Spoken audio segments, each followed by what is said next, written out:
Merong isang salita na madalas na naririnig natin pero hindi natin gaano naiintindihan yung tunay na kapangyarihan nito.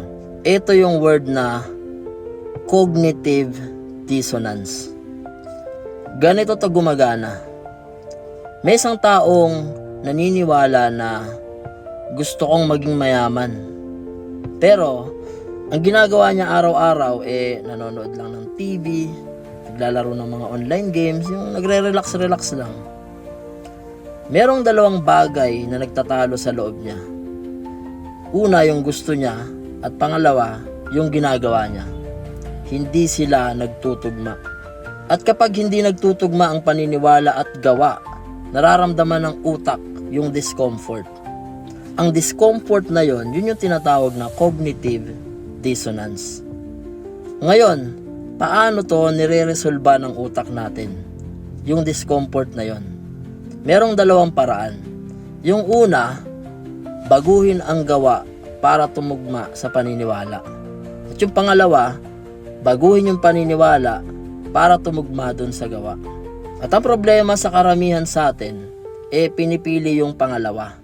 Ibig sabihin, hindi nila binabago yung gawa nila. Binabago nila yung paniniwala nila para ma-justify ang gawa nila. Parang ganito yung dating nila sa isip, no? Gusto kang maging mayaman pero siguro hindi naman para sa lahat ng kayamanan. Parang gano'n. O kaya naman, gusto ko nga magsimula ng negosyo pero baka naman hindi pa tamang oras. O kaya, gusto kang baguhin ang buhay ko pero okay naman ako ngayon. Okay lang naman ako ngayon. Di ba? Yun ang cognitive dissonance na nire-resolba sa maling paraan. Hindi binago ang gawa, pero binago yung paniniwala para mawala yung discomfort. Noon, ako ganyan din. Ganyan din.